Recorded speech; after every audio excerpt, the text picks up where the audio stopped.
Hello friends, I am Sachin Gupta. Welcome to this channel MOIT JEE। Friends, हम topic पढ़ रहे थे ज्योमेट्रिक प्रोग्रेशन, जिसमें पिछले लेक्चर में हमने ज्योमेट्रिक प्रोग्रेशन की प्रॉपर्टीज़ डिस्कस करी थी। ठीक है, तो आज का हमारा टॉपिक है how to insert an geometric mean between two numbers. Okay, हम दो नंबरों के बीच में एन ज्योमेट्रिक मीन कैसे हम फिल कर सकते हैं। ठीक है, वो हम सीखने वाले हैं इस लेक्चर में।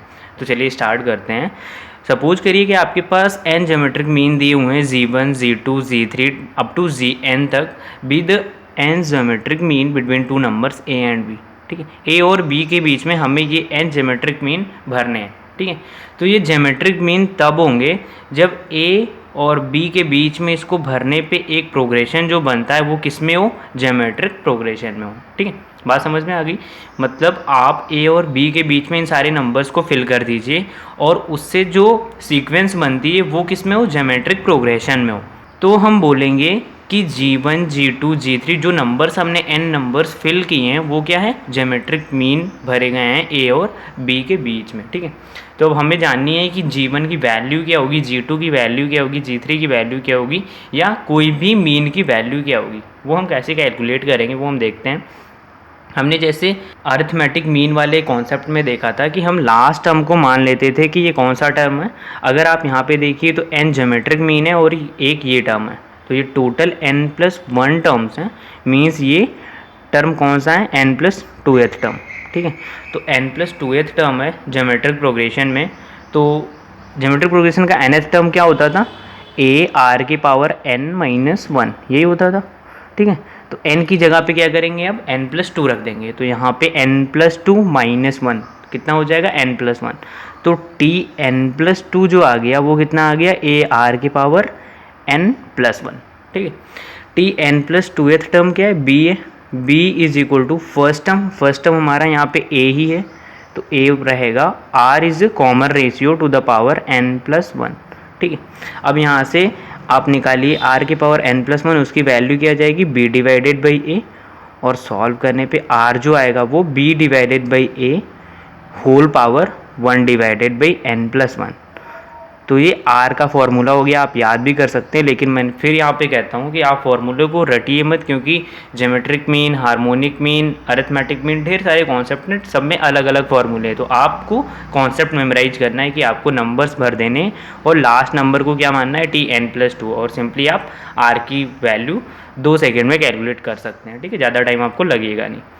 ओके, अब आपको G1 निकालना है। अच्छा, GP में कोई भी टर्म है उसका नेक्स्ट टर्म निकालना है, तो क्या करेंगे, हम कॉमन रेशियो से मल्टीप्लाई कर देते। ठीक है, तो इसका मतलब G1 निकालने के लिए हम क्या करेंगे, A में R मल्टीप्लाई करेंगे।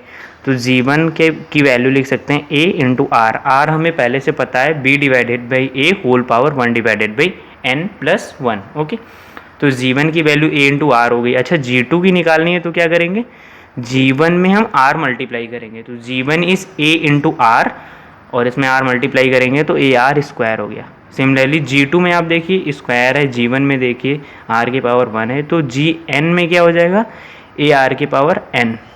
ठीक है, तो आपको nth ज्योमेट्रिक मीन निकालनी है, तो उसका फॉर्मूला AR की पावर n हो गया, और R हो गया B divided by A whole power 1 divided by n+1। ठीक है, तो आपको कॉन्सेप्ट याद रखना है, ना कि फॉर्मूले। ठीक है, बट आपको बेहतर जो लगता है वो आप करिए। आप फॉर्मूले रटने में आप माहिर हैं तो आप वो भी कर सकते हैं। आपको अगर उसमें भी महारत हासिल है तो आप वो भी कर सकते हैं, मेमोराइज भी कर सकते हैं फॉर्मूले, उसमें कोई प्रॉब्लम नहीं है। ओके, तो चलिए इस पे बेस कुछ न्यूमेरिकल्स कर लेते हैं। Now the question is insert 7 geometric mean between 2 and 162। 2 and 162 के बीच में हमें 7 ज्योमेट्रिक मीन फिल करने हैं। ठीक है, तो हम फिल कर लेते हैं 2 और 162 के बीच में हमें 7 ज्योमेट्रिक मीन, मतलब 1 2 3 4 5 6 एंड 7 ये ज्योमेट्रिक मीन फिल करने। और ज्योमेट्रिक मीन फिल करने वाला जो कॉन्सेप्ट है वो कहता है कि अगर ये आपने मीन इन दोनों नंबरों के बीच में फिल कर दी तो ये सीक्वेंस किस में है, ज्योमेट्रिक प्रोग्रेशन में। अगर ज्योमेट्रिक प्रोग्रेशन में है तो ये जीपी का कौन सा टर्म है, 7 आपने भर दिए, एक ये था तो 8, इसका मतलब ये 9th टर्म है। जीपी का 9th टर्म क्या होता है, AR की power 9-1 that is equal to 8, क्योंकि nth टर्म क्या होता था, AR की पावर n-1, तो 9 लिखेंगे तो AR की पावर 9-1। ठीक है, तो AR की पावर 8 हो गया। 9th टर्म आपको गिवन क्या है, 162। ठीक है।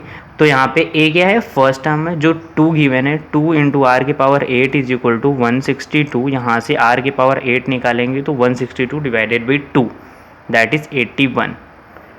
ठीक है, तो आर के पावर 8 इज इक्वल टू 81 को हम लिख सकते हैं 3 के पावर 4। ठीक है, तो आर क्या हो जाएगा, 3 के पावर 4 होल पावर 1/8। तो यहाँ से आप देखेंगे 3 के पावर हाफ में ये कन्वर्ट हो जाएगा, और 3 के पावर हाफ क्या होता है आजकल, स्क्वायर रूट 3। ठीक है, तो आर की वैल्यू आपको पता चल गई स्क्वायर रूट 3 है। ठीक है, अब आपको पहला ज्योमेट्रिक मीन निकालना है। ये सीक्वेंस जीपी में है, तो जी1 निकालने के लिए पहले इसके पहले वाले टर्म में आर मल्टीप्लाई कर देंगे। ठीक है, तो जी1 की क्या वैल्यू आ गई, जी1 की वैल्यू आ गई 2 इंटू आर, आर आपको गिवन है √3, तो 2 इंटू √3 हो जाएगी। जी2 की वैल्यू क्या हो जाएगी, जी1 में आप आर मल्टीप्लाई कर दीजिए, मतलब इसमें आप आर मल्टीप्लाई करेंगे means 2√3 into √3 that is equal to 2 into 3 6। जी3 की वैल्यू कैसे निकालेंगे, जी2 में आर मल्टीप्लाई कर देंगे तो 6 में आर मल्टीप्लाई करने पर 6√3 आ जाएगा, और जी4 निकालेंगे तो इसमें आर मल्टीप्लाई करेंगे मीन्स 6√3 इंटू √3, ये हो जाएगी आपकी 18। जी4, अब यहाँ पे आपको जी5 निकालना है, जी5 में इसमें आप √3 मल्टीप्लाई कर देंगे तो जी5 भी निकल जाएगा। कहाँ तक निकालना है आपको, 7 तक। ठीक है, तो जी6 भी निकाल लेते हैं, जी6 कितना हो जाएगा, 18 √3 में √3 मल्टीप्लाई कर देंगे, ये हो जाएगी आपकी 54। ओके, नाउ जी7 क्या हो जाएगा, आपको इसमें √3 मल्टीप्लाई करना पड़ेगा, 54 √3। ठीक है, तो आपके जो 7 ज्योमेट्रिक मीन थे उसकी वैल्यू निकल के आ गई। आपको क्या करना था, फिल करना था, तो चलिए फिल कर देते हैं। 2 और 162 के बीच में फिल करना है, और ये सारे नंबर्स फिल करने हैं। पहला ज्योमेट्रिक मीन होना चाहिए 2√3, दूसरा 6, तीसरा 6√3, चौथा 18 और 18√3, 54 एंड 54√3। ठीक है, तो ये क्वेश्चन सॉल्व हो गया।